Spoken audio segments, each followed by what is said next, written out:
A young coach, for sure. They're adamant they need a young coach for this young team. Whereas you would think that after what happened really in the last 4 years or so, that maybe a bit of experience on that bench would be interesting. And in that list, some have a bit more experience than others, but really they're all quite young compared to, I don't know, let's say like a Jurgen Klopp, for example, or those kind of managers.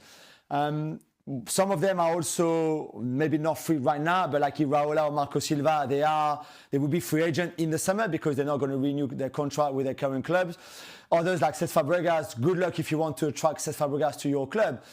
But the most important thing here really is why would they come to Chelsea? Amongst that list, if we can show the list again even, Cesc Fabregas right now at Como is on to something far more interesting probably than not playing in the Champions League next season with Chelsea if they don't qualify for it. If you're Iraola, you may think that you will have clubs with a more interesting project than this fading project that Chelsea right now have put together. We have the list here again. If you're Marco Silva, it's a little bit different. Felipe Luis played for Chelsea, obviously, as a player, was really good there, was very good with Flamengo in Brazil. But would he fancy that as a first job in Europe? I'm not so sure.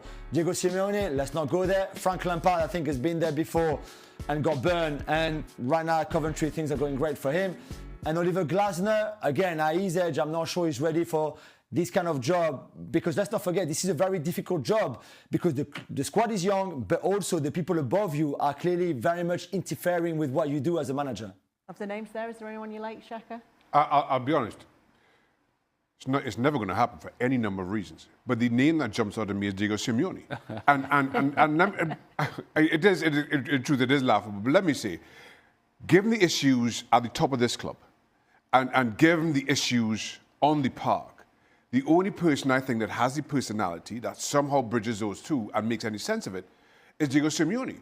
But that's never going to happen. And this is the issue that Chelsea have now found themselves in. You're without a manager, looking for a new manager, and okay, that list is there. And to Jules's point, there's more names that are added or could be added to that list. But that list, there's nobody that bridges that gap. There's nobody but Diego Simeone that bridges that gap for me. But even I wouldn't put $1 of your money on Diego Simeone becoming the next Chelsea manager. I appreciate that. Well, it wasn't there to play with, but why are you taking our money to begin with? I'm just saying. I'm not putting my money. Top of the list is Andoni Iraola. They like his vertical play, apparently, according to reports. He's going to be available. He knows the Premier League. Okay, the vertical play. All right. Look, I think. In terms of the profile of managers that we have seen from Chelsea as of late, Iraola would seem to fit that profile. The question is, and it's something that Jules brought up, is that there may be other opportunities that are far more suitable for Iraola. See, we're looking at it from the perspective of Chelsea, but what about Iraola saying, wait, this is not the project that I'm looking for. It's not what's best for me. And I think a lot of managers are going to be in that same thought process. This is not what's best for me, because I have to learn from the experiences of other managers that have gone through here and have said, we can't work under this sort of circumstances and this sort of conditions. And in the case of Leon Rosinho, I could not agree more with Didi in that this guy was saying things. Well, Didi has been around the game for a while, a lot longer than me. Xhaka, longer than me. I've been around this game for at least 40 years in one way or another. And there are things that were being said by Leon Rosinho that I was like, what? What is that? And how anybody sitting in that locker room would have listened to that. So now you put yourself, if you're Chelsea, in a corner where your job is not nearly as interesting as you think it is. It's not nearly as good as you think it is. In fact, you've created this sort of aura about your job and around your job. It's like this protection field that nobody wants to get close to that because it has become radioactive. As Didi was saying, this is a simple game, especially from a player perspective. Now, we're at a point where we're talking about XG and all kinds of money ball and all kinds. According to Craig.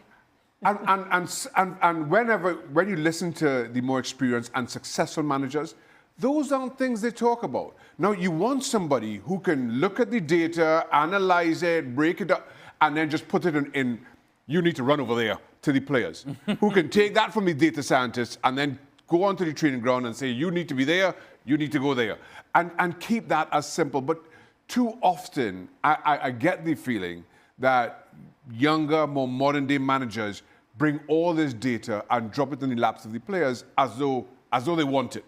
And they don't know what to do with it. They don't want to do anything with it. And that's where the disconnect continues to happen. Yeah, let me lean on Didi's wealth of experience, yes, a lot of and long experience. time in the game so far. Is there anyone on that list, Didi, that stands out to you? Or do you think it will be a case of who actually wants to take this job right now? Yeah, well, I think that's one thing.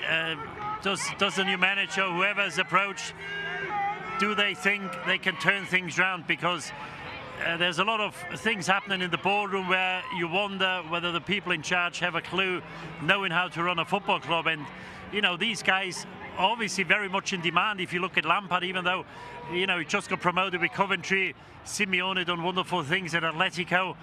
But I think he probably wants a break after 13 or 14 years at the club in the summer. Another manager is probably Fabian Hützler from Brighton, who's not on the list. You know, there's talk about him going back to Germany. Maybe Chelsea might be interested as well. But it'll all depend whether these guys think they've got the responsibility and they can do what they want to do. Because it's not all about just what's going on the pitch. It's also a lot of politics in a football club, maybe even more so at Chelsea. So does anyone jump out? No, not really. I won't be at all surprised if somebody gets a job who's not on the list.